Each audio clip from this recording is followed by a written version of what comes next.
Emily whispered into the darkness, her voice hoarse and thinning as if it were slipping away from her. "Please, someone, please." But no one came. No one except her. Vivian Harrington descended the attic stairs twice a day, morning and night, carrying a tray of cold leftover food and a smile that never once reached her eyes. She was 65, always dressed as though preparing for an elegant afternoon tea, even when it was barely 7 in the morning. And for more than 9 long months, she had been the one keeping Emily chained in that freezing attic room. "You should be grateful," Vivian said as she set down the evening meal on the dusty wooden floor, a piece of stale bread and something that might have once been chicken soup 3 days ago. "After what you did to my family's reputation, you are lucky Nathaniel did not throw you into the river." Emily's throat tightened. She had heard that name before. Nathaniel Harrington, Vivian's eldest son, the man currently running the massive corporation their family had built over generations. But it was not his name that chilled her. It was Arthur. Arthur Harrington, Vivian's late husband, the man who had built this mansion brick by brick, the man who died more than a year ago, and Emily had never met him. "I did nothing," Emily managed to say, her lips cracked and tasting of blood. "I have told you hundreds of times. I don't even know who you are." Vivian's face twisted with fury. She moved so quickly Emily couldn't even flinch.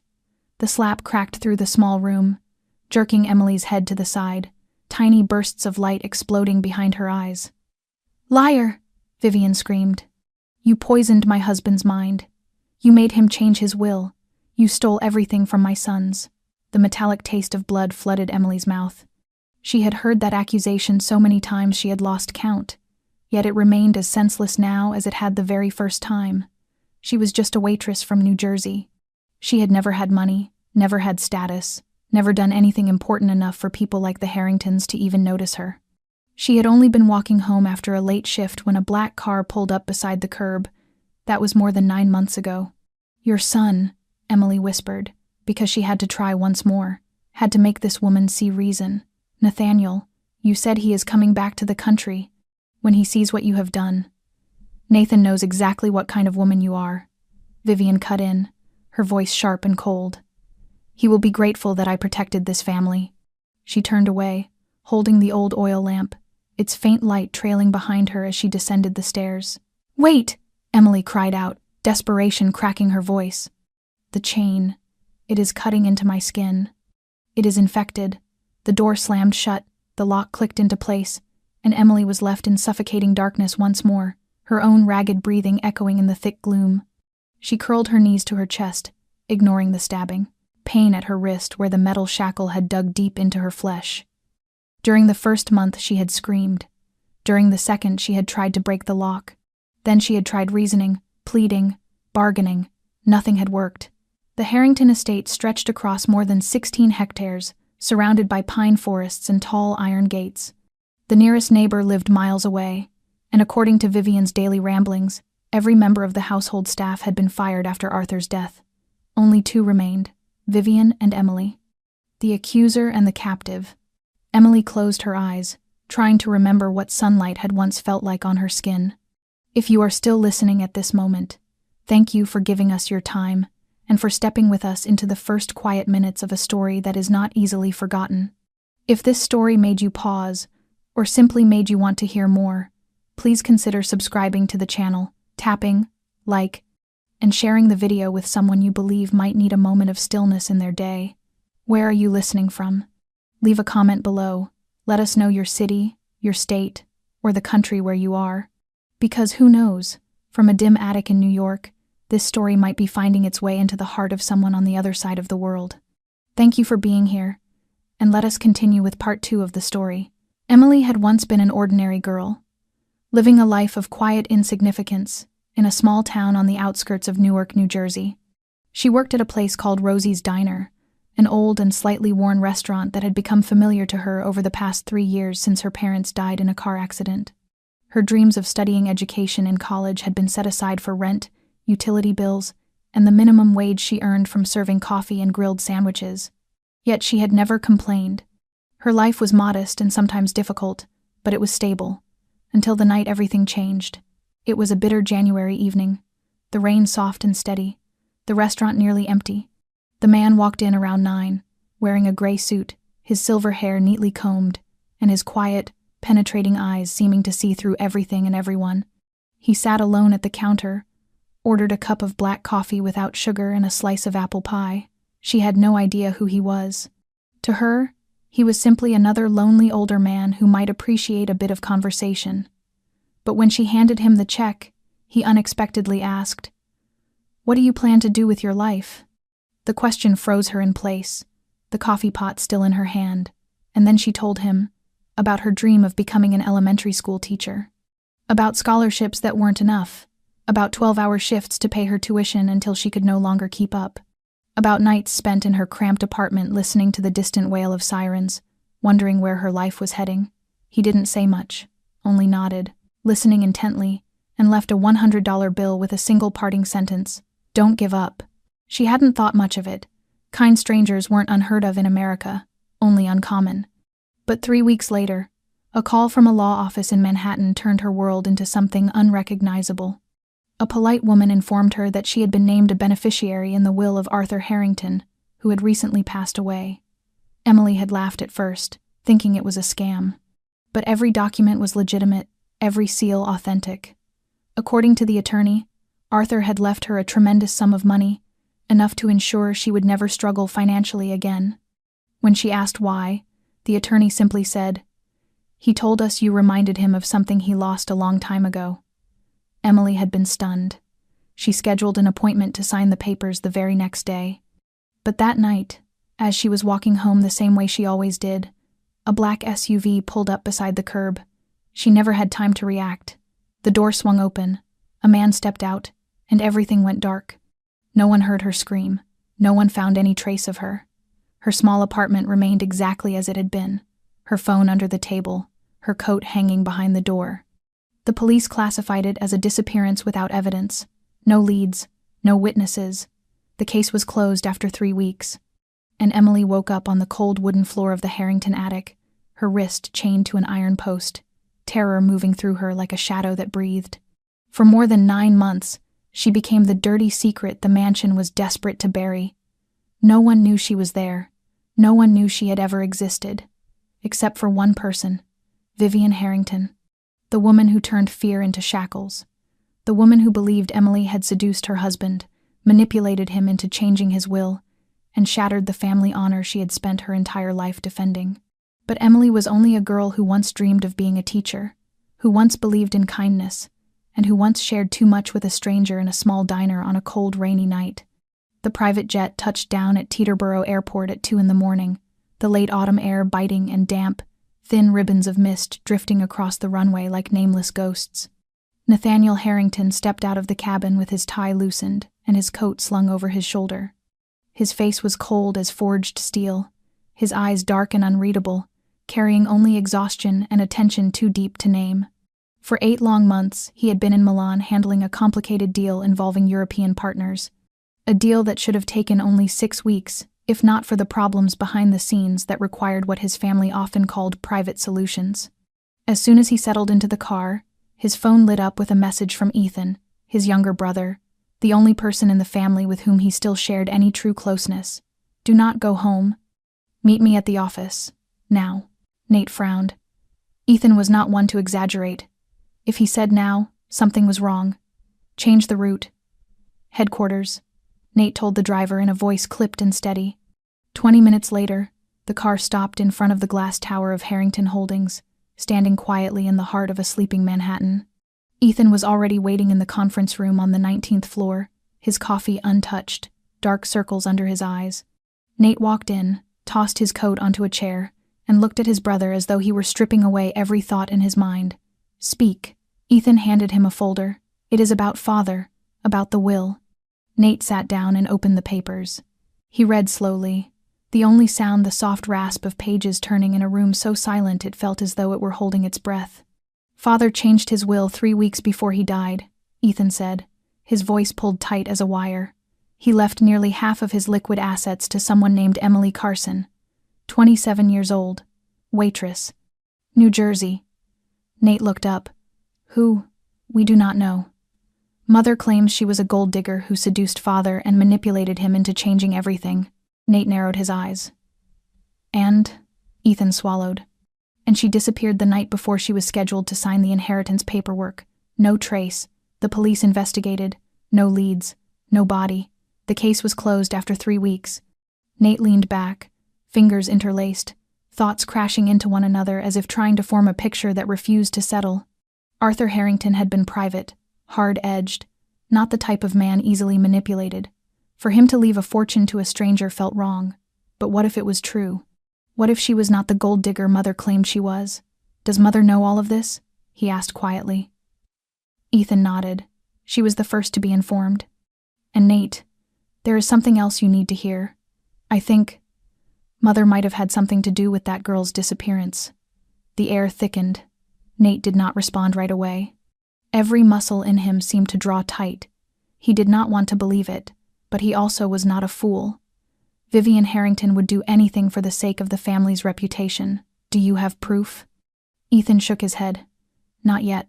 Just instinct. And a sick feeling that has not left me for months. Nate rose slowly, as though restraining a storm building inside his chest. Call the car. We are going home. Ethan stared at him, eyes widening. You believe me? Nate glanced over, his voice low and rumbling like thunder forming on the horizon.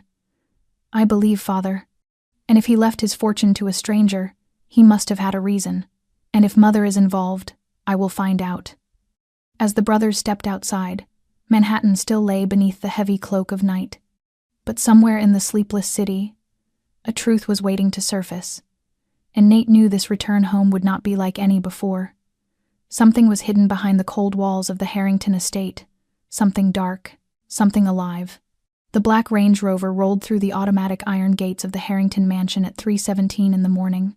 Nate was behind the wheel, his eyes scanning every shadow of the vast grounds he had once called home. Ethan sat silent beside him. Neither had spoken since leaving Manhattan, but the silence was not empty. It was thick with suspicion, anger, and an undercurrent of fear for what they might be about to uncover. The mansion was shrouded in darkness, with only a single dim light glowing from the office on the ground floor. Nate shut off the engine and stepped out, his footsteps familiar yet heavier than any other homecoming in his life. He had not warned anyone he was returning.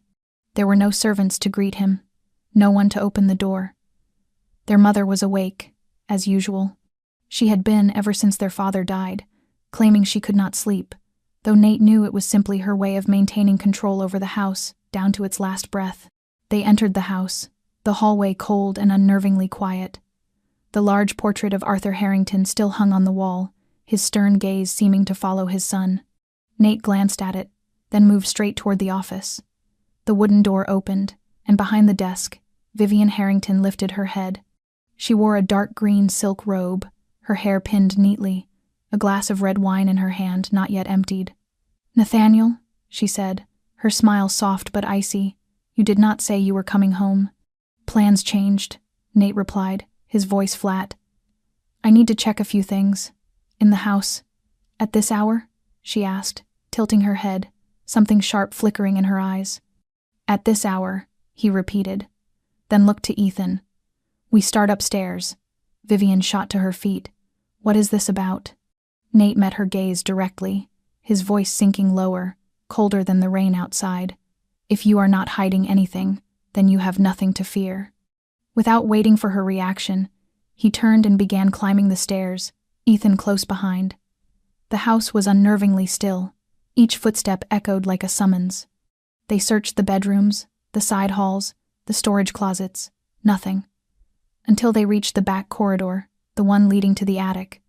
A worn wooden door, secured with a heavy industrial padlock that had no place in a refined old mansion like this. Nate stopped, his expression darkening. "The attic?" Ethan whispered. "No one has used it since we were children," Nate replied. "But that lock was not there when I left." He tried the handle. It did not move, locked tight. Nate knelt to look closer. Tiny scrape marks along the floor, faint but visible, as though a shoe had been dragged. Dust along the threshold disturbed in uneven patches. Someone had been coming and going. A chill raced through him. Ethan swallowed hard. "You think someone is inside?" Nate did not answer. He stepped back, took a long breath, then rammed his shoulder into the door. Wood groaned. A second strike split it. The third broke it wide open. A rush of stale, icy air poured out, thick with sweat, rusted metal, dried blood, and something else, the unmistakable scent of a living human trapped too long. Ethan raised his phone, the flashlight cutting through the darkness. And they saw her. A small figure curled in the corner, hair tangled, cheeks sunken, her arm pulled taut by a chain fastened to an iron post. She did not move. Ethan stopped breathing.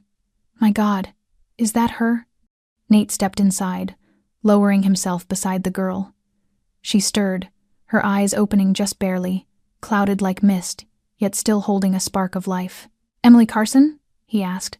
She trembled, her cracked lips moving faintly. I do not know anything. I just want to go home. Nate looked at her wrist, at the metal cuff embedded deep into raw, torn skin, blood dried and infection spreading. A rage unlike anything he had ever known surged through him. Call a doctor. Now, he said softly. But it was no longer the voice of a businessman. It was the voice of a man who had just found hell inside the house that bore his family's name. Nate could not remember exactly how he managed to unlock the cuff from Emily's wrist. His hands were shaking as he used the old key he found inside the padlock near the door, the one hidden carefully on a tiny nail behind a dusty curtain. The cuff snapped open with a dry metallic click, and Emily collapsed against him like a decayed leaf breaking free from its branch. She was frighteningly light in a way that made him feel as if time had eroded every muscle, every lingering dream inside that fragile body. Hold on to me, she whispered, her breath carrying the faint smell of blood and exhaustion. Nate tightened his arms around her, feeling every tremor rising from deep within her. In that moment, every question, every suspicion, every wall between them fell silent, overshadowed by something larger. He did not know who she was, but she was the person his father had chosen to protect, and she had been buried alive in the very house his father built, crushed beneath the hands of the woman who gave him life. Ethan called the doctor as soon as they left the attic. Emily was laid on the long sofa in the library, the only room that still kept the classic charm their father had loved. A thin wool blanket was draped over her, yet she continued to shiver uncontrollably. Dr. Loring arrived in less than 20 minutes, driving over in his sleepwear because Ethan had used a tone no one could refuse. The man in his 60s examined every wound, every bruise, every mark left by the chain before looking at Nate with stunned disbelief. She is severely malnourished. There are signs of infection at the wrist and severe muscle atrophy in both legs. She will need a wheelchair for some time, Faram, lying in one position for too long. As for her mental state, he paused with a weary sigh. She needs a hospital.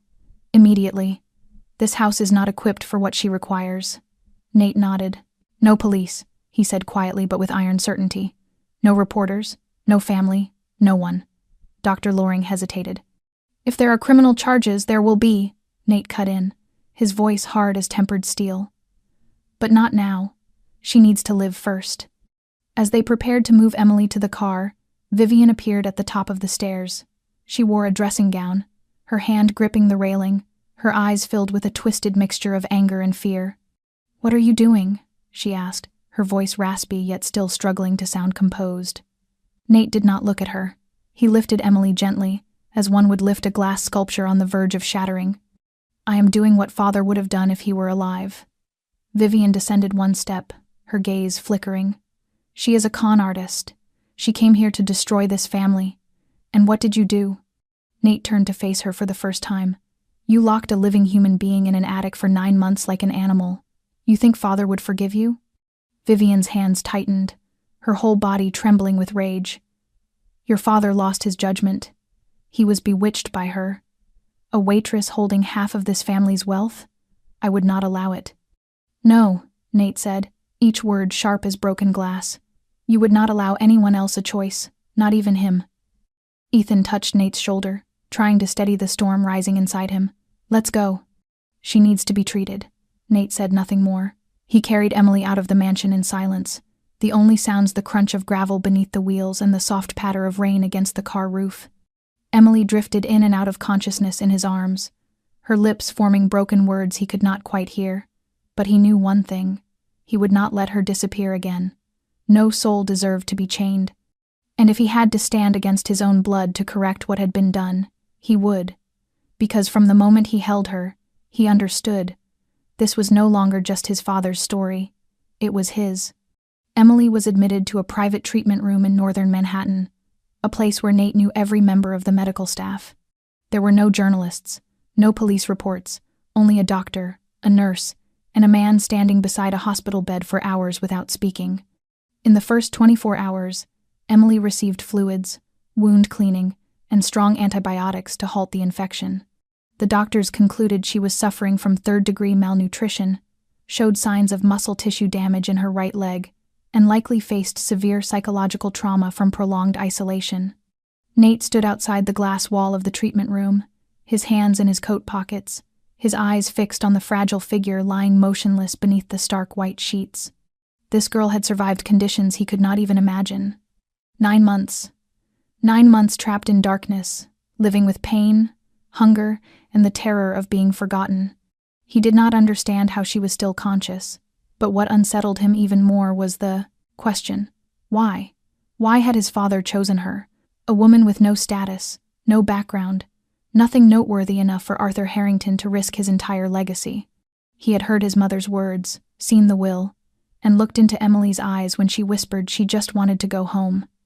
There had been no scheming in those eyes, only the ruin of someone who once believed in kindness and had been betrayed by that belief. When the doctor allowed him inside, Nate sat in the chair beside her bed. Emily was still asleep, her face pale and nearly lifeless.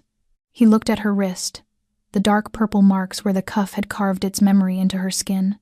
Anger surged through him again, but now it was mixed with something heavier, a sense of failure, for not returning sooner, for letting this atrocity unfold under the roof bearing his own name. "I am Nathaniel," he said softly, his voice roughened by something he could not name. "Arthur's son, the man who left everything to you." Emily stirred, her eyelids trembling before they slowly opened. Her cloudy gaze brightened faintly when she recognized him. "I remember you. In the photo," she whispered, each word scraping out of her throat. "On his desk, in his study." Nate leaned forward. "You were in his study?" Emily blinked, breath unsteady. "Once. He invited me after the diner, just to talk. I thought he was lonely. That was all." Nate's grip tightened on the armrest. "Did he say anything about the family? About me?" Emily shook her head weakly.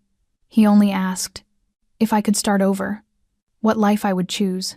I said I wanted to teach children." He smiled. "Said I reminded him of someone." Nate lowered his head, the pieces in his mind beginning to shift. Arthur had once had a little sister who died young, a loss that had never left him. Perhaps he saw something of her in Emily, a second chance for someone with no one to protect her. And now that chance had been shattered. But not entirely. Emily was still alive. And Nate knew this was no longer just a duty he owed his father, it was something personal. He could not explain it, but from the moment he carried her out of that attic, everything had changed. It was no longer about the will, no longer about honor, it was about survival. "You will never go back to that place again," he said, his voice steady with promise. "I swear it." Emily closed her eyes, tears slipping down her temples. She said nothing, only clutched the bedsheet as if it were the last anchor in a drifting world. And for the first time in his life, Nate felt his heart soften, cracking open piece by piece for a girl he had never known. Yet somehow, too was bound to more deeply than anyone else in his world. 7 days after being admitted to the special care unit, Emily began managing a few spoonfuls of porridge, able to sit up with the nurse's support and respond to simple questions through her eyes, a faint nod, or a whisper soft as a breeze gliding across a still lake. Nate visited her every day, arriving early in the morning before meetings, or late at night, when the hospital corridors had emptied into silence. He often sat quietly beside her bed, sometimes reading aloud, sometimes simply watching the smallest changes on her face, as if searching for something lost, something he did not yet understand. One rainy afternoon, Emily called him back just as he was about to leave. Her voice was so faint that he had to bend close to hear her. I remember something. About your father." Nate turned, sat beside her again, his eyes suddenly sharpened with attention. "What did he tell you?" Emily blinked, then stared at the ceiling as though sketching an old picture in her mind. "That day, I had just finished my shift. It was cold, rain dripping on the windows. The diner was about to close when he walked in. I seated him, brought his coffee. He was not like regular customers. He was not rushed, not distracted, just quietly present." She paused, catching her breath against the dryness in her throat. "He asked me how I lived. I told him the truth, that I worked double shifts, that I once wanted to study education, but now just hoped to keep up with rent." He stayed silent a long time. Then he said, "Do you know what true loss feels like?" I did not know what to say. He told me. He once had a little sister. She died when she was 10 from meningitis. He said, "I could not save her. But sometimes God gives us a second chance to do the right thing." Nate held his breath. He had heard the story, but never from his father's lips. It was buried deep, a sorrow mentioned only in a few faded journal entries he had found as a boy. Emily turned her head, her eyes clear but tired. He said I reminded him of her. Not her face, but her eyes. The eyes of someone afraid of being forgotten. A stillness fell between them. And in that moment, Nate understood. He understood why his father, a man of rigid principles, had rewritten his will. Not because Emily was extraordinary to the world, but because she awakened the gentlest part of him, the part he had buried for decades. Perhaps she was the last person who made him feel he still had the power to save someone, and he had tried. "I do not think he meant to give me money," Emily murmured. "I think he just wanted me to keep living, stronger than before, the way he could not protect his sister. But it angered your mother." Nate nodded slowly. "She fears losing control. And you became the symbol of something she could not accept my father's freedom to choose." He reached into his pocket and took out a small, worn photograph. "This is my father with his sister. They were about your age then. You have her eyes." Emily held the picture with trembling hands, pressing her lips together as though holding back a wave of emotion. "I am not worthy of what he did." Nate shook his head. "Worthiness had nothing to do with it. He gave because he believed you needed it more than anyone. And I believe that too."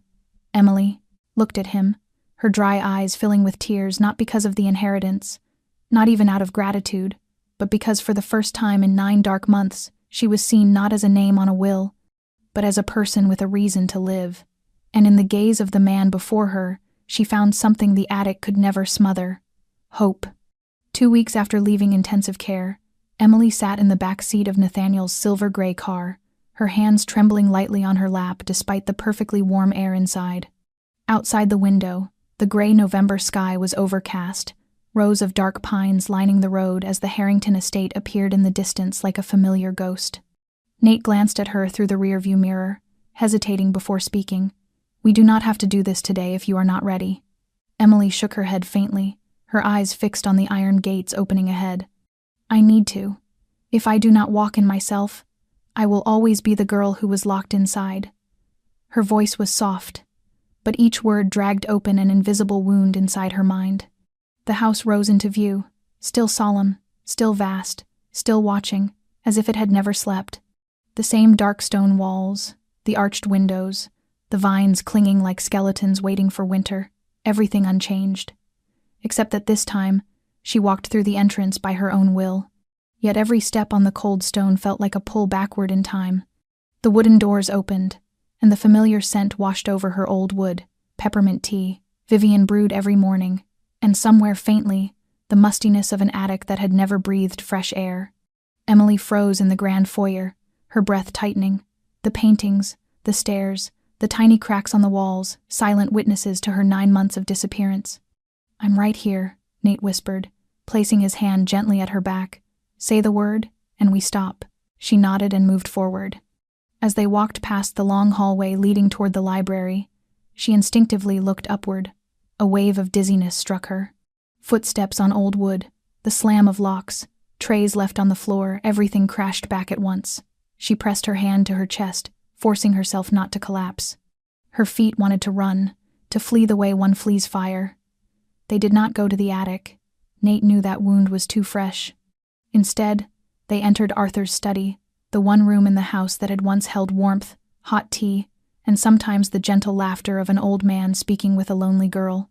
Emily sat in the familiar armchair, her eyes drifting over the neat desk, the family portrait, the silver fountain pen, the leather-bound notebook with its worn edges. "He used to write his journal here," Nate said, retrieving a notebook from the drawer. "I found it after you. Disappeared." Emily opened it carefully, turning the yellowed pages until her hand stopped on one entry. "Today she told me more stories about the children at the elementary school near her place. Perhaps no one has told, per this.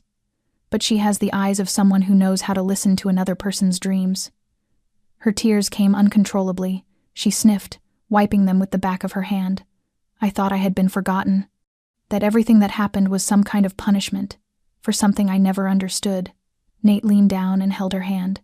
"You were not forgotten. You were chosen, and you survived." A chill wind slipped through the window, lifting the white curtain with a fragile rustle. Emily inhaled slowly. The echoes of screams, insults, and the bone-deep cold of that January attic still lingered in her mind, but she was here, she was seen, she was believed. And in the presence of someone who stood with her, she felt something she thought she had lost forever. The possibility of living forward. "I am not ready to forgive everything," she whispered. "But I am ready to begin again." Nate tightened his hold on her hand. "I will walk with you, every step." And in that quiet moment, the house that had once been a prison was no longer entirely dark. A single, fragile beam of light had found its way inside enough for a fractured soul to recognize that there was still a path home. That afternoon, the sky was still overcast as Nate drove Emily away from the Harrington estate, but the air inside the car felt far lighter than when they had arrived.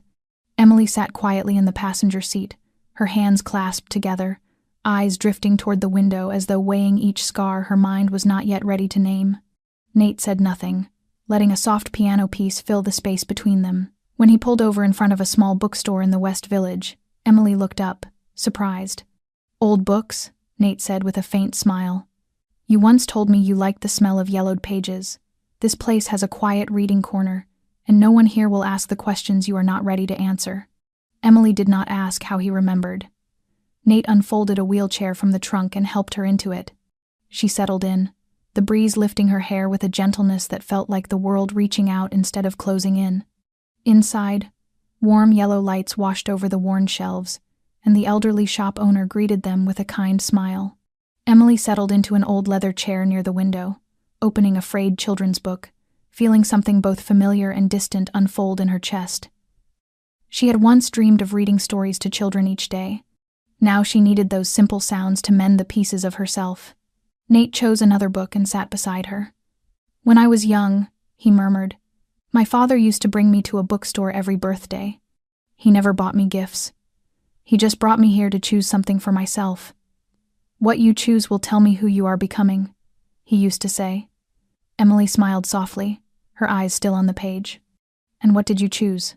Nate stared ahead for a moment before answering in a low, almost hushed voice.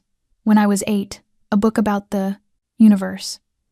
When I was 12, a detective novel. When I was 17, a corporate law manual." She let out a small laugh, light as wind. "Sounds like you never allowed yourself to dream." "Maybe," Nate replied, turning to her. "But the first time I ever wanted to do something not in the plan was when I met you." Emily froze, her fingers tightening on the paper. "I am not special, Nate. I am just an ordinary girl. Someone who was locked away, who was hurt, and trying not to break any further." "No," he said, shaking his head, his voice deep. "You are a survivor, and you do not have to be strong all the time. You are allowed to be tired. You are allowed to lean on someone." She lifted her gaze, meeting his eyes. There was no pity there, only the quiet steadiness of someone who had walked through darkness himself and was willing to stand beside someone still learning how to leave it. "Aren't you afraid?" she asked softly. "That after all of this, I might not be the person you think I am?" Nate sat still for a few seconds, then tilted his head, his expression softening. "I do not need you to become anyone. I just want to know you, truly know you. Not the girl in the will, not the name in the police report. You who survived, who once believed in kindness, and who is learning how to believe again." Something small and fragile shifted inside Emily's chest. Not love, not longing, something quieter. The first flicker of trust after months of being twisted by fear and doubt. A piece of an old faith returning. When they left the bookstore, the rain had stopped. Nate opened the car door for her without rushing, without expecting. On the drive back, Emily leaned her head against the seat, eyes half closed, feeling a strange blend of weariness and peace settle through her. She did not know what the future would hold, but she knew that in this moment, in a world that had once turned its back on her, someone still remained. And sometimes, one person believing in you is enough to help you begin believing in yourself again. 1 week after their afternoon in the bookstore, Emily began trying to reclaim the small rhythms of an ordinary life. She moved into the modest apartment on the 5th floor that Nate had arranged, its windows facing a quiet little park where the trees turned a deep red at the end of autumn. There were no locks clicking shut behind her, no thick darkness pressing in, no musty attic scent clinging to the corners. Only soft morning light drifting through the curtains, birdsong outside the window, and the gentle hum of a world she was learning to re-enter. These things, so ordinary to others, were lessons she had to learn all over again. On the first morning, Nate knocked on her door carrying a cup of hot cocoa instead of coffee, remembering she had once said her stomach could not tolerate caffeine. She accepted it with both hands, the warmth seeping into her still weak fingers. He said nothing, only smiled before leaving, giving her a space-filled not with expectations but with quiet peace. She was not used to that, a man strong, powerful, bound to her past, yet asking nothing of her, no demands, no explanations. Just a presence close enough to make her feel safe, far enough to let her be herself. That afternoon, when she went downstairs, she found a blue wool scarf draped across the stair rail. A small note was tucked inside the fold, written in neat ink. "It is getting colder. Keep warm." Emily smiled, wrapping the scarf around her neck as though putting on a wish for her well-being. She did not ask how he knew her favorite color. Perhaps from an old photograph in her records. Perhaps from the conversations she once had with Arthur. But the reason did not matter. What mattered was that he noticed. Every small gesture was like a quiet patch sewn into the torn fabric of her heart. One evening, after returning from therapy, Emily found a basket of flowers at her door. Not the bright kind, just a modest bundle of purple asters wrapped in simple paper. No card, no name. But she knew. When she worked at Rosie's diner, she had once said that if she ever got the chance to open a classroom, she would keep asters on the teacher's desk. Because they are ordinary, she had said, but enduring. Nate did not appear every day, yet there was always evidence he had been there. A container of homemade chicken soup left in the refrigerator, a new notebook on her table, a soft jazz playlist shared quietly by email. No message, no pressure. Just anchors, small ones, to help her steady herself each day. And that unspoken gentleness slowly began pulling her out of the shadows. One evening, when Nate came to walk with her in the park, Emily stopped by a stone bench and spoke in a voice soft but firm. "You do not have to do these things for me." Nate turned toward her, his expression calm and warm. "I know, but I want to, because sometimes the only thing you can do for someone who no longer believes in kindness is to show them it still exists." Emily lowered her gaze as the wind brushed her hair. Her fingers touched his, not seeking rescue, but as a quiet acknowledgement. A small, fleeting touch, light as a breath, yet enough for Nate to understand that the walls she had built were beginning to crack, not because he pushed, but because she opened them herself. And in that quiet moment, there were no confessions, no promises, only presence. Something she once believed had vanished with the last ray of light in the attic. But kindness, she learned, did not need to be grand. It only needed to be genuine and given at the right time. And through the smallest gestures, Nate had done what seemed impossible. He had given a shattered heart the courage to beat again, slowly but stronger than before. The storm arrived on a night in early December, sudden and fierce, like a long, buried anger finally breaking loose. Wind howled through the cracks of the windows. Tree branches lashed against the glass as though trying to tear through anything still standing. Emily curled in her armchair near the window, her book forgotten long ago, her eyes following the flashes of lightning, not with fear of the storm, but of her memories. The lights went out around 8 o'clock, plunging the apartment into a thick, suffocating black. Emily froze, her throat tightening, her palms going cold with sweat. In that split second, she was no longer a recovering woman in a safe apartment. She was the girl chained to the attic floor, where every power outage meant terror swallowing her breath. Her hands trembled, the book slipping from her lap without her noticing. She reached for her phone but could not force her fingers to move. The room felt smaller, the walls seemed to close in, the air growing thick. Her own breathing thundered in her ears. She clutched her knees, forcing herself to breathe slowly, but everything inside her chest was breaking open again. Then the door opened, and a small beam of light drifted across the floor. Nate stepped in, drenched from the rain, coat over his shoulder, a rechargeable lamp in his hand. His eyes stopped the moment he saw her motionless, rigid, about to shatter. He did not ask questions. He did not call her name. He simply set the lamp on the table, then walked to her and knelt in front of her. "I'm here," he said softly, his voice settling over her like a thin blanket. "Nothing is happening. You are home. You are in the present. Safe." Emily blinked, her lips trembling without sound. The tremors still rippled through her, but the soft glow of the lamp and his quiet presence began tugging the fear backward, little by little. He offered his hand, not touching, just near hers, like an invitation. "Only if you are ready," he said. "If not, I will stay right here." Emily looked at him, her eyes shimmering. She knew she was not someone who trusted easily anymore, yet in that dim light, with the wind still clawing outside, she saw nothing in his gaze but patience and quiet waiting. She reached out, her fingers brushing his, a touch as light as breath, yet enough to break the ice gripping her chest. Nate closed his hand around hers, warm and steady, like an anchor in the middle of a storm. "I brought a few things," he said gently, trying to sound casual. "A flashlight, candles, and instant noodles. Not fancy, but still dinner." She let out a small, fragile laugh. He rose, walked to the kitchen in the flickering light, found a lighter and lit a few candles. The tiny flames made the room warm again, familiar, human. They ate their simple meal in silence, their eyes meeting every so often, and both understood that nothing more needed to be said. When it grew late, and the electricity still had not returned, Nate stood to leave so he would not inconvenience her, but Emily stopped him with a whisper. "Could you stay?" Nate paused, his eyes softening. "Of course." She laid an extra blanket on the long couch, then sat on the floor beside it, leaning against the cushions, her gaze fixed on the flickering candlelight. Nate sat beside her, not too close, not too far. In that darkness, they were not heirs, nor victims, nor the children of a powerful family. They were simply two wounded souls sharing a small room on a night without power, held together by understanding. And for the first time in many months, Emily was not afraid of the dark.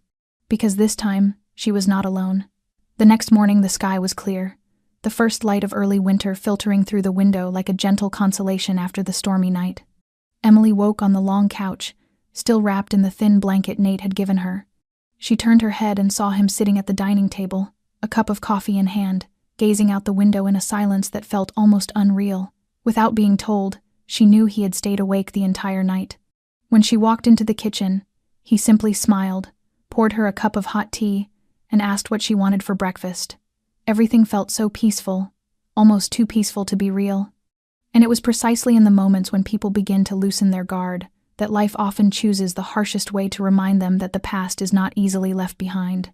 Near midday, just as Emily stepped back into the living room, Nate's phone rang. He frowned at the name flashing across the screen and stepped out onto the balcony to take the call.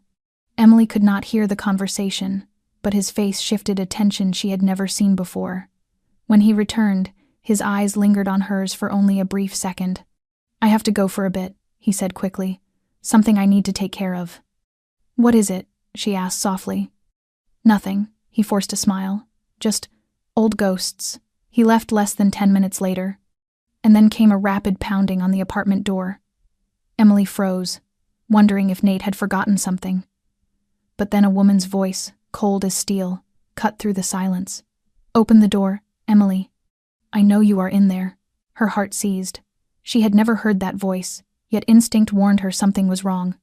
When she moved closer to the door, the voice came again, slower this time, measured like a curse. "I am Cassandra Harrington, Nathaniel's former wife." Emily went still, her hand turning cold on the doorknob. That name sliced through the fragile piece she had just begun to touch. Before she could decide what to do, a sharp click echoed. In his haste to leave, Nate had forgotten to engage the deadbolt. The handle turned slowly, and the door swung open. Cassandra entered like a sharp gust of foreign wind, her figure slender, her face perfectly made up, but her eyes dark as a pit without bottom. In her hand was a small gun, half concealed inside an expensive purse. Emily gripped her walking cane, trying to push herself back, but her legs were too slow, her throat dry as dust. Cassandra shut the door behind her and walked in with the poise of someone stepping into her own home. "I'm not here to cause trouble," she said, though her hand on the purse tightened until her knuckles whitened. "I just want to see the woman who made Nathaniel forget everything." "I'm not," Emily began, but Cassandra cut her off. "Do you think I don't know? Arthur's will, the sudden appearance of a girl with no past. You think that would not make me suspicious?" Emily retreated another step, eyes fixed on Cassandra's trembling hand. "I have nothing with Nate," she said slowly. "I have never interfered in anyone's life. I was only someone Arthur helped." "Helped?" Cassandra laughed under her breath. "You know nothing. Nathaniel was everything to me. But he never forgave me after that night. After I lost the baby." Her voice faltered, tears filling her eyes before draining away into ice. And then he vanished. When he came back, he was different. Like I no longer existed. And the reason is you. She drew the gun, hand shaking violently. Emily stayed still, clinging to what little calm she could manage. "Cassandra," she whispered, "I am not your enemy. I lost everything too. I was not believed either. You don't have to do this. Whatever happened between you and him, I'm not part of it." Cassandra's finger tightened on the trigger, then suddenly released. The gun slipped from her hand and fell onto the carpet with a soft thud that froze them both.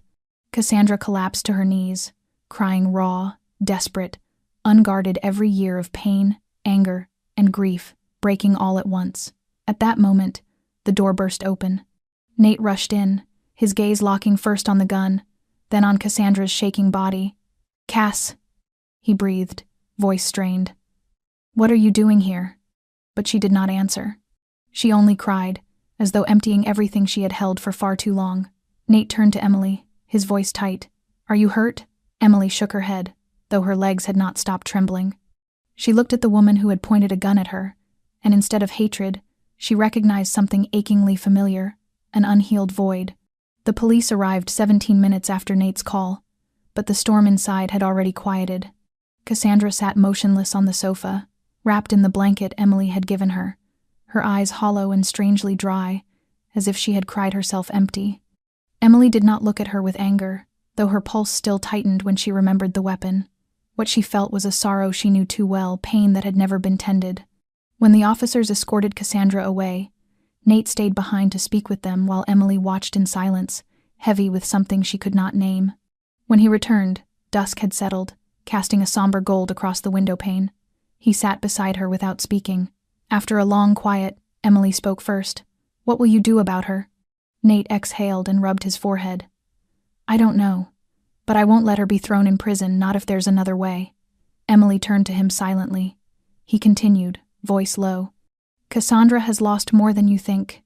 She isn't evil, just hurt beyond reason. Like my mother. Like so many people." Emily nodded, not in agreement, but in understanding. Deep understanding. "So," she whispered, "if forgiveness is what's best for them, what does it mean for us?" Nate was quiet for a long moment before answering. "It means we do not let the past define the rest of our lives." They sat together in that dusky stillness, in a moment where everything felt possible again for those with enough courage to reach for it. And in that quiet, something inside Emily rose for the first time. "I don't want what I went through to just be meaningless pain," she said softly.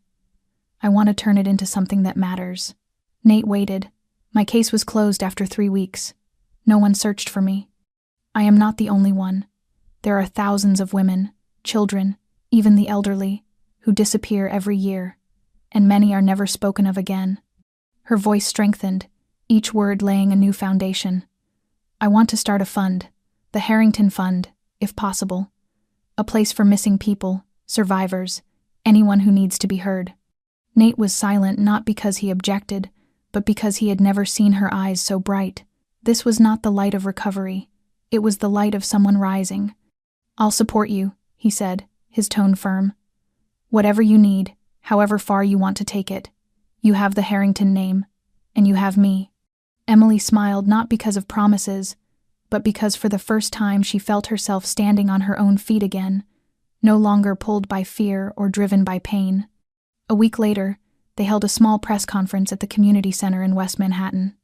Emily stood before the cameras not as a hidden victim, but as the founder of a movement for those whose voices had been silenced. When she ended her speech with the words, "No one deserves to be forgotten in the dark," the room rose in applause. But what brought tears to her eyes was the sight of Cassandra sitting in the back row, dressed simply, her eyes red but steady. No one knew she was coming. No one asked her to. But she came. And that was enough to show that perhaps a fragment of forgiveness had begun inside the woman who once held a gun out of jealousy and despair. Forgiveness does not erase wounds, but it allows people to touch them without bleeding. And sometimes, that alone is enough to begin writing a new chapter. The afternoon after the launch of the Harrington Fund, when the noise had finally settled, Emily and Nate returned to the apartment carrying 2 cups of ginger tea and a warm, almost tender silence. There were no stage lights now, no eyes watching them, only the 2 of them and a small space just wide enough for 2 wounded souls learning how to breathe in the same rhythm. Emily set her tea on the table, her gaze drifting toward the window where early winter rain trailed in thin, wandering lines down the glass. She wore a soft sweater, her hair tied high, her cheeks still flushed from the long hours of strain. Nate stood in the corner, hands in his pockets, watching her quietly, as if memorizing every small movement she made. After all they had walked through, after the pain, the accusations, the forgiveness, and the slow steps toward healing, there remained something unspoken between them, something untouched yet undeniably present. Emily spoke first, her voice small but steady. "Do you know what frightened me most was not being locked up or being hurt, but stepping out of that place and no longer knowing who I was?" Nate moved toward her, sitting beside her, his eyes never leaving her face, which was slowly glowing back to life. "You did not lose yourself, Emily. You only forgot how to see yourself through your own eyes." She turned to him, her gaze clear and deep. "And you, Nate? After everything, who are you now?" He was silent for several seconds before answering. Someone who is learning not to run from his feelings. Someone who once thought power was the safest armor, until he realized that only real love makes a man want to become better every day. A quiet pause stretched between them, not out of hesitation, but because they both sensed that what came next would change everything. It was not fleeting affection or clumsy sympathy. It was something true, something profound, something capable of shifting the way a person understood themselves. Nate lifted his hand and brushed a strand of her hair back, his fingers trailing lightly across her cheek as if asking for permission. She did not flinch, nor did she lean away. And when their lips met, it was not an explosive crescendo but a soft, steady acknowledgement that they had reached a place 2 survivors could finally call home. Their kiss was unhurried, gentle, like each second carried words they had never dared to speak aloud. Emily felt the warmth of Nate's breath, the steady hold of his hands at her back, firm enough to keep her close but never claiming, never demanding. When they parted, his gaze remained on hers, unwavering and deep. "I am not part of your family's story," she whispered. "I was never anyone in your world. But now I want to be myself beside you, without the darkness, without hiding from the light." Nate took her hand and held it gently. "You have always been yourself. I am just the one fortunate enough to see it more clearly than anyone else." They needed no labels, no promises, only presence, only the courage to keep moving forward together. And in that quiet moment, in the soft rain of the afternoon, the small apartment felt like the entirety of their world. Their wounds were no longer bleeding. They had begun to knit themselves back together, slow but sure. And for the first time in many months, Emily felt not only alive but truly loved, not out of pity, not because of the past, but because of the person she was becoming. Someone strong enough to forgive, gentle enough to feel, and brave enough to love again. 2 weeks after their first kiss, on a strangely bright morning, Emily woke and realized she had slept a long, dreamless sleep. No darkness clutching at her chest. No sudden jolts awake from imagined locks and rattling chains. She rose, walked barefoot to the balcony, letting the early breeze move through her hair and the soft winter sunlight warm her cheeks. It was the first time in months she felt her mind and body truly existing in the same moment. Down below, Nate stood speaking with a group of interns assisting with the Harrington Fund. His eyes lifted by chance and found her. He smiled a quiet, unforced smile full of peace. She smiled back, then stepped inside to begin her day, not with fear, but with choice. She returned to the center every day, not only to work but to share. In small gatherings she told her story without embellishment and without hiding. She spoke of loneliness, of the cold attic, of the hands pulling at her wrists night after night, but she also spoke of warm cocoa in the mornings, of a blue scarf on the stair rail, of the man who never asked for her past, but simply walked beside her into the future. Her story spread quickly. The media came. Some questioned her, some believed her, but most listened. And during her first live television interview, when the host asked if she was dating the heir of a family once shadowed by scandal, Emily smiled, nodded, and answered softly, "Yes, I am in love, and I trust him. I trust what he is trying to change. I trust the way we heal each other." After that interview, she and Nate no longer hid their relationship. They did not flaunt it, nor did they shy away from it. They attended fundraisers together, walked through the park in the late afternoons, and sometimes simply stood beside each other in silence, and even that silence made clear how deeply they belonged together. Vivian never called. She never appeared again. Cassandra sent a handwritten card, brief and unexpected. "I hope you are happy. Do not let the darkness return, Emily." She kept the card in a drawer, a reminder that people, if brave enough to face themselves, could still change. One quiet weekend afternoon, Nate brought Emily back to the Harrington estate, the place that had once been her prison. But this time, the iron gate opened, not to close her freedom, but to begin a new memory. The mansion was being renovated into a recovery center for victims of abuse and missing persons, one of the fund's major projects. The cold, shadowed hallways had been replaced with warm colors, and the attic had been torn down completely to make room for a reading library and a light therapy room.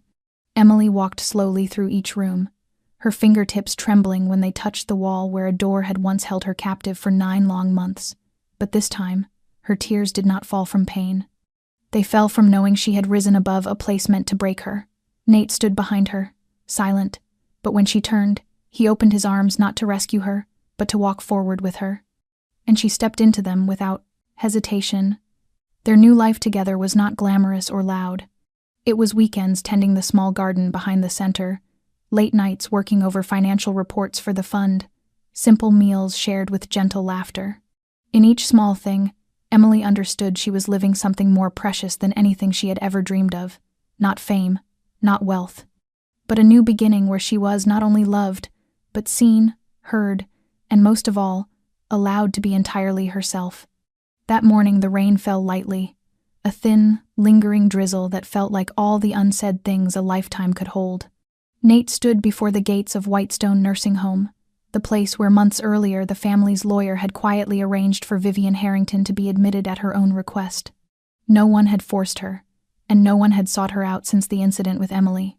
Vivian had removed herself from the world, from the family whose reputation she had tried to protect at any cost, and from the only son she had left after Arthur passed. Nate drew a long breath before stepping into the main hall. He did not know what he had come there to do. He sought neither forgiveness nor confrontation.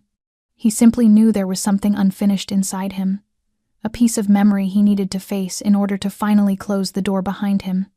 A young nurse led him down a long hallway scented faintly of disinfectant and dried chrysanthemum. The room at the far end of the 3rd floor was washed in a gentle light filtering through thin curtains, a space that felt distant and almost dreamlike. Vivian sat in an armchair by the window, wearing a pale gray dress, her silver hair pinned neatly back, as in the days when she still lived in the mansion. But her body was smaller now, as if time had peeled away every layer of harshness, power, and severity she once wrapped herself in. When she heard the door open, she turned her head. Her eyes were still sharp, though clouded. "Nathaniel," she said slowly, not with anger or pride, but with something caught in her throat, almost fragile. Nate nodded and took a seat across from her. For a long moment they said nothing, until Vivian finally broke the silence. "I once believed I was doing the right thing," she murmured, her gaze drifting toward the gray rain outside. "I lost Arthur. And then I feared losing you. I feared losing everything. That fear drove me to do things that cannot be undone." Nate did not respond at first, though his eyes flickered. Not from sentiment, but because it was the first time he had seen his mother so frail. "Nothing can justify what you did to Emily," he said quietly. "But I understand why you became who you became. And I choose not to carry that weight any longer." Vivian turned her gaze back to him. "So you forgive me?" "No," Nate replied. "Forgiveness is not needed. Some things cannot be forgotten. But I will not live my life in hatred, because I have found something more important." Vivian nodded faintly, her lips pressing together as if clinging to the last strand of dignity she had. "Emily is a good woman," she whispered after a pause. "I do not have much time left. If you have children, do not let them grow up in the darkness I created for you." A small ache tightened in Nate's chest, not from regret but from hearing, at last, a truth untouched by control. He rose, stepped closer, and laid a hand on her shoulder. "I do not know how much time you have, but I hope you find peace. Your life is part of my story, but it is not the ending." He left without looking back, not from rejection, but from knowing there was nothing behind him he needed to hold on to. When he stepped outside, the rain still fell, but it no longer felt cold. He glanced at his phone and saw a message from Emily. Just 3 words. "Are you okay?" He smiled and typed back, "Better than ever." In that damp afternoon, as the wind brushed through the trees, Nathaniel Harrington truly stepped out of the shadow of his mother, of his past, of old wounds passed down like inheritance. And he knew he was walking toward the light, toward Emily, toward new beginnings, toward the rare freedom of finally becoming himself. Their wedding took place on a soft early spring afternoon, when the last of the snow had melted and the first blossoms had just opened along the path surrounding the small chapel in the northern Hudson Valley. The decorations were simple: wildflowers, white candles, and strings of warm lights wrapped gently around wooden pews, as though the space had been lifted from the pages of a book about healing and rebirth. Emily walked slowly across a carpet of petals laid over the grass, her hands steady even as her heart beat in an unfamiliar, slowed rhythm, each step marking a shift in the life she once thought was broken beyond repair. Her dress was not extravagant, not adorned with jewels, but a soft ivory satin that fell gracefully over a body that had weathered storms, yet never lost its quiet gentleness. She wore no veil. She had nothing left to hide. Nate waited at the end of the aisle in a navy suit. Beside him stood Ethan, the brother who had helped him break down the attic door, now smiling proudly as his best man. Nate did not wear a broad smile, only looked at her with an expression Emily knew better than any vow. It was the look of a man who had seen her at the darkest edge of her life and still chose to stay. When she reached him, they dipped their heads slightly to each other in a greeting without sound. The minister spoke briefly, without flowery words, but with a sincerity that seemed to settle into every heart present. When it came time for vows, Nate spoke first. His voice was not loud or grand, but each word sank deeply into the moment between them. He said he would not promise always to know how to protect her, because there were days when she was stronger than he was. He would not promise never to make her sad, because they were human, and real love was not the absence of cracks, but the willingness to mend them together. But he vowed never to turn away when she needed someone to listen, never to let the past steal her peace again, and to walk beside her, not ahead to pull, not behind to push, but beside her as they built a life neither had dared to dream of. Emily's tears slid silently down her cheeks, not from sorrow but from release. When it was her turn, she held his hands, her voice trembling but sure. She said she had never imagined she would live to see such a day, that there had been a time she believed she was born to endure pain. But then he appeared, not as a savior, but as someone who set down a chair beside her in the dark and waited patiently until she was ready to step into the light. She did not vow to be a perfect wife, for perfection had never existed in her world, but she vowed to be honest, to be grateful, and to choose him every day. As they exchanged rings, the wind rustled softly through the trees as if offering its blessing. When the minister pronounced them husband and wife, Nate's arm tightened gently around her waist. They did not kiss right away. They simply looked into each other's eyes, as though two souls were finally finding one another after a lifetime apart. Then he leaned in and pressed a kiss to her forehead, whispering, "You are my home." The outdoor reception that followed was intimate, under string lights and soft jazz drifting through the trees. There were no hundreds of guests, only those who mattered, those who had witnessed their journey. Cassandra sent flowers with a handwritten card, wishing you both happiness. And thank you for teaching me how to let go. No one mentioned Vivian, but Nate knew that the day he took Emily's hand before the altar was the day he finally laid his ghosts to rest. Not to forget them, but to keep them from steering his future.